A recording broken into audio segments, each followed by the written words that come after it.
السلام علیکم۔ کراچی میں کار سوار نے مبینہ ڈاکوؤں کو گولیاں مار دی، 2 ہلاک، 1 شدید زخمی۔ ڈیفنس میں 15 سالہ ملازمہ پراسرار طور پر لاپتہ ہو گئی۔ کیا آپ حالات حاضرہ سے آگاہی حاصل کرنا چاہتے ہیں؟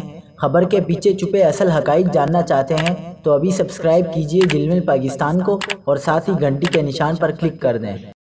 آپ کو بتاتے چلیں کہ کراچی کے علاقے جامع کلوتھ مارکیٹ کے قریب ایک کار سوار شہری نے مبینہ ڈاکوؤں کو گولیاں مار دی، جس سے 2 ڈاکو ہلاک اور 1 شدید زخمی ہو گیا۔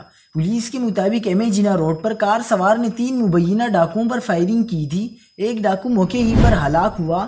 فائرنگ کا زخمی دوسرا ڈاکو اسپتال میں دوران علاج چل بسا تھا، جبکہ تیسرے ڈاکو کی حالت بھی تشویشناک ہے۔ دوسری جانب کراچی کے علاقے ڈیفنس فیز 2 ایکسٹینشن سے 15 سالہ ملازمہ وجیہہ لاپتہ ہو گئی۔ اس کے مطابق لڑکی ایک بنگلے پر کام کرتی ہے۔ 15 سالہ وجیہہ کے لاپتہ ہونے سے کچھ دیر قبل کی ویڈیو منظر عام پر آ گئی۔ وجیہہ کہاں گئی تاحال کچھ پتہ نہیں لگ سکا۔ واقعے کا مقدمہ درج کر لیا گیا ہے۔